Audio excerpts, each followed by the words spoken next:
Сәлем, бүгінгі сабағыма сені көргеніме қуаныштымын. Жалпы 7 күнде таңғы ритуал арқылы тыныштық пен тәртіпке оралу. Яғни осы тақырып, жалпы негізі таң сенікі болса, өмір де сенікі. Бүгінгі сабақта таңғы 4-5-те ояну қалай мен соған келдім, және де менің өміріме қалай әсер етті, сол сияқты басқа оқушыларыма да қалай әсер етті, осы сабақта бөлісетін боламын. Таң ол тыныштық. Таң ол Алламен байланыс. Таң ол шынайы жүйенің басталуы. Неге бұл сабақ саған арналған? Егер сен таңды телефонмен бастайтын болсаң, уақытың жоқ болса, өз-өзіңе қайтып оралғың келеді. Ішкі тыныштық пен тәртіп жетіспейді. Сол сияқты рухани байланысың әлсіреген болса, бұл сабақ дәл саған арналған. Өйткені өмір таңмен өзгереді. Енді өзіңді танисың ба? Сен бәрін жасап жүрсің, бірақ ішіңде бір тынымсыздық, жүрегінде тыныштық жоқ. Сол сияқты кешке дейін жанталасып жүресің, әрекет етесің, үйдің тіршілігі бар, әйтеуір бәрін жасап жүресің, бірақ жатарда мен өмірді ертең қайтадан жаңадан бастағым келеді. Бәрін жаңадан бастағым келеді. Өмірімді жоспарлағым келеді. Что-то не то, бір нәрсе жетіспейтін сияқты, сондай бір ой болса, бұл ешқашан өзгермейді. Күнде ертең, бір болашақта бір күшті өмірді армандайсың, бір нәрсені күтесің, бірақ ештеңе өзгермей жатса, өйткені сенің таңың өзгермеген, сенің өміріңде ешқандай жүйе, ешқандай жоспар жоқ. Мен неге бұл туралы айта аламын, және де неге мен айта аламын? Жалпы неге мен таңды ерте ояна бастадым? Күнде таңғы 4-те оянамын. Неге? Өйткені мен 6 баланың анасымын. Өзімді жоғалтып алдым. Таң мен үшін ең ауыр кезең болатын. Бір сәтте мен өзіме мынандай сұрақ қойдым. Мен осылай қалдырамын ба, осылай өмірім жалғаса бере ме? 1 жыл өтеді, 2 жыл өтеді. Дәл осылай, осы үй, осы айнала, осы орта, осы табыс, осы қарыздың арасында өмір сүре беремін ба? Жауабым әрине жоқ болды. Мен өзім үшін тұрамын, Аллах үшін тұрамын, Аллахтың разылығы үшін тұрамын, өзімнің өмірімді өзгерткім келеді деген сол бір шешімнен басталды. Яғни таңғы 4 бұл менің шынайы тыныштық уақытым. Таңда ерте тұрғаннан бастап менің өмірім қалай өзгере бастады. Мысалы, бұрында менде стресс, хаос, өмірімде күйзеліс, бардақ, вечно үлгермеу, вечно барлық жерге кешігіп келу, яғни балалар, үй, шаршау, бос, яғни өміріңде ешқандай қызық жоқ, бос өмір. Қазір тыныштық, ниетпен өмір сүремін. Әрбір күнімде бір белгілі бір жүйе бар, белгілі бір шүкіршілік бар, тәртіп бар, ортам ауысты, табысым өсті. Яғни бұның барлығы осы таңғы ритуалдар, таңғы уақытты реттелгелі бері. Яғни бір ғана таң шын мәнінде мені қайта тірілтті. Шын айтам, Қараңыздар, негізі сіздерге бүгін осы сабақта бір 7 ритуал бергім кеп тұр. Осы нәрсені, осы 7 ритуалды бүгіннен ертең таңғы оянғаннан бастап қолдана берген өзінде сіздерде өмірлеріңізде өзгеріс пайда болады. Сонымен ең бірінші ритуал бұл су ішу. Азында тұрған бойы бірден 1 стакан жылу су ішіп алу. Бұл не? Бұл сіздің организміңізді оятады, сол сияқты денсаулық, бірден телефонға жүгірмей, бірден инстаграмды ақтармай, тұрыңызда бірден жылы су ішіңіз. Сіздің оянуыңызға, сол сияқты ағзаңызға пайдалы. Енді екінші ритуал бұл таңғы серуен. Бір жарты сағат серуендеп келу. Яғни егер сенде таңғы қозғалыс жоқ па, қимылдамайсың ба, ойларың ауыр ма, онда саған просто таңда тұрып жүру керек. Яғни жаяу жүру бұл тек қана дененің ғана емес, действительно жүрегіңді жеңілдейтін болады. Негізі айтады ғой, аяқ, қол, бәрі миға жалғанған депші. Бұның бәрі действительно миға жалғанған. Именно қозғалыс бұл сенің, мысалы, өміріңде действительно тоқтау қалса, одно и то же болып жатса, бір точкаға келіп тіреліп қалған болсаң, просто жүр. Қозғалыс жетіспей жатыр сенің өміріңде. Таңғы 30 минуттық серуен, просто өзіңмен серуен, ешқандай телефонсыз, музыкасыз, сен және тыныштық. Шынымен азында ерте жүретін болсаң, күшті идеялар келе бастайды, күшті нәрселер ойлайсың. Табыс жоқ па? Азында мықты идеяларды табысқа айландыратын боласың. Просто азында жүріп, даже қолыңа зікір-матик алып ал, оны да осы ритуалдардың ішінде бөліскен болатынмын. Келесі ритуал шүкір мен тәубе. Яғни жүрекке тыныштық сыйлайтын бірден бір мықты ритуал. Енді ойлап көрші, қашан соңғы рет жүрегіңмен сөйлестің? Кім үшін жылайсың? Алғыс айттың ба? Соңғы рет қашан және де кімге алғыс айттың. Яғни таң негізі действительно өзіңнің Аллахыңа, Раббыңа оралатын ең керемет сәт.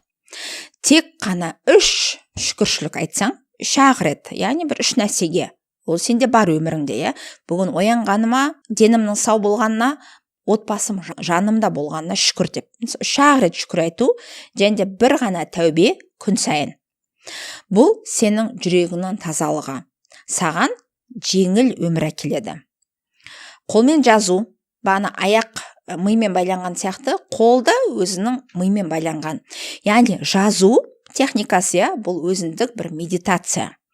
Мысалы, басыңда действительно 1000 ой бар ма, көп идеялар бар, әртүрлі ананы істеу керек, мынаны істеу керек, көп проблема бар ма, неден бастарын білмейсің ба, просто жаз, просто отыр, өзіңе хат жаз, немесе Аллахқа хат арнап жаз, то есть 5 минут, немесе 3 бет. Мен не сезіп тұрмын, не жазғым келеді, қандай ойлар бар, қандай идеялар бар, қандай жасау керек нәрселер бар, просто миыңда не бар, бәрін қағазға түсір, болды. Ешқандай ойланба, грамматикалық қателіктерге қарама, просто жаза бер. Бұл неге әсер етеді? Вот действительно сенің ойың таза болса, сенде шешімдер анық болады. Вот когда мида каша, бардак, сен нақты дұрыс шешім қабылдай алмайсың. Қараңыздар, телефонның өзінде, память толып кеткен кезде телефон қуа бастайды, дұрыс ашпай қалады, приложениені ашпай қалады, өзімен өзі өшіп қалады. Ал сенің миыңда разгружать ете алмайсың. Сен миыңда өте көп ақпарат бар. Көп информация, көп ойлар, көп идеялар, көп жасау керек еді деген нәрселер. Соның барлығын қағазға түсірген кезде сен миың жеңілдейді. Как разгрузка телефона сияқты болады да, и күшті жаңа идеялар келе бастайды. 5-ші ритуал бұл Құран оқу. Яғни менің қолданатын, күнделікті жасайтын, бұл Құран оқимын. То есть көптен бері егер Құран ашпаған болсаң, сол сияқты қарызға батып жүрсең, бір шарасыз күй кешіп жүрсең, мысалы басыңда сонда бір үлкен проблемалар болса, жүрегің тынышталмаса, онда просто күнде Уақиға сүресін оқышы. Просто күнде. Действительно, Уақиға сүресінде қиындықтан шығу жолы бар. Табысыңды арттырғың келе ма? Тоже Алладан сұра. Тоже Уақиға сүресін оқы. Мысалы, сенің жаның рухани байланысқа мұқтаж. Мысалы, біз тәнді тамақпен қоректендіреміз ғой, тамақ береміз, су береміз, бірақ жанды да біз тамақтандыру керекпіз. И бұл сенің Құраның, осы Уақиға просто түгел Құранды оқи алмасаң да, Уақиға сүресінің қазақша транскрипциясы бар, соны оқысаң да болады. Яғни бұл сенің табысыңды да, тыныштығыңды да бір мықты ритуал. Енді келесі ритуал, 6-шы ритуал, бұл күніңізге ниет қою. Мысалы, мен де осы таңды жасайтын күніме ниет қоямын. Сайын неге оянып жүрсің? Бүгінгі күнге ниетің қандай? Не істеймін? Яғни жоспар ғой, типа мини жоспар сияқты күніңе ниет қоясың. Яғни бүгін мен осындай жасаймын, осындай болады, осы нәрселерді жасаймын деп, и күнімді күшті өткіземін, позитивін өткіземін деп, әр күнге өзіңе ниет қою. Мысалы, былай жасауға болады, мен бүгін бақытты болуды таңдаймын, мен бүгін күніме ризамын, мен тынышпын, сондай спокойнымын, позитивнымын деп, яғни күніге сондай бір ниет қою. Яғни осы бір ғана сөйлеммен басталған күні действительно сенің күніңді өзгертеді. Яғни бір ғана осындай сөйлем. Яғни сен ниет еткен кезде өмір сені сол бағытқа қарай жетелейді. Келесі 7-ші ритуал бұл зікір мен истиғфар. Яғни бәрінен шаршадың ба, действительно қиналып жүрсің ба, онда 100 рет истиғфар айт, 1000 рет истиғфар айт, 5000 истиғфар айт. Истиғфар деген не? Бұл просто Аллахтан кешірім сұрау. Астағфируллах, Аллах тағала кешірші мені деген сөздер, Бұл действительно жүректі тазартады, және де өміріңе жеңілдік береді. Көңілің ауырып жүрма, уайымың көп па, проблемаң көп па, онда истиғфармен өмірің жеңілдет. Мысалы, таңда тұрасың, жылы су ішесің, таңғы серуенге шығып кетесің, осы зікір-матикті алып ал. Қолыңа сөйтті, ешқандай музыкасыз, бағана айтқандай, ешқандай подкастсыз, ештеңе тыңдамай, тек қана истиғфар айтып жүрсең, действительно миыңда жеңілдейді, жүрегіңе де Аллах тыныштық береді, күшті идеялар келе бастайды. Менің осы 7 ритуалымды қолдансаң, ертеңнен бастап қолданып басташы, 2-3 күннен кейін ақ саған мықты нәтижелер бере бастайды. Негізі бұндай нәрселерді мен өзімнің таңғы нығмет марафонымда қолданамын, және де осы ритуалдарды және де бұдан да басқа ритуалдар беремін әрине, бірақ осының өзінде адамдар таңда ерте тұрып өмірлері қалай өзгереді? Қатысушылар не дейді? Мысалы, қайырлы күн дейді, мен дейді сіздерге сабақтарға қатысып Алланың қалауымен салоннан машина алдық дейді. То есть просто 21 күн жасау арқылы басқа да қосымша әрине балдар бар, басқа да қосымша амалдар беремін, соларды жасап арқылы дейді, мен салоннан машина алдым деп. Көрдіңіз бе, салоннан машина алып тұр, өзінің фотоотчетін жіберіп тұр. Сол сияқты міне тағы да машина. Негізі мен таңғы нығмет марафонымда бізде дисциплина бар, бізде ақшамен қарым-қатынас бар, қарызға неге кіріп кетеді, сол мәселелерді қолдаймыз, Алламен байланыс бар, түрлі дұғалар, түрлі секретный техникалардың бәрін бөлсеміз, күнде жасайды қыздар, 21 күнде осындай нәтиже алады. Мысалы, көлік алды, тоже салоннан көлік алып тұр, тоже фотоотчет жіберіп тұр, қыздар, мен көлік алдым деп, сол сияқты мынау бүкіл қарыздарын, бүкіл кредиттерін жылдап қанша жыл жүрген кредиттерін досрочно жауып тастадым деп фотоотчет жіберіп жатыр. Сол сияқты мысалы алтын алқа алдым дейді, күйеуімнен сондай сыйлықтар ала бастадым дейді, Дубайға путевка алдым дейді, iPhone сыйлады деп осындай әдемі тоже нелер отзывтар жіберіп атады. Жақты қараңыздар, 800 мың теңге қарызымды оп-оңай жаптым дейді. Күнде Алланың қалауымен күшті идеялар келіп, энергиям күн сайын артуда. Яғни айта берсем дейді, өте көп. Айта берсем, менде результаттар өте көп дейді. Мысалы қараңыздар, бір жыл алдын таңғы марафонға қатысып дейді, өзімнің парақшамды бастап дейді, көп уже өзінің бір нишасын жасаған. Бұл Ұлпан ханым қазір өзі инфитнес тренер, студия ашты, көлік алды. То есть сол нәрсені жасағаннан кейін кейбіреулерде сразу результат болады, 21 күнде болады, кейбіреулер бір жылдан кейін де әлі рахметін айтуда.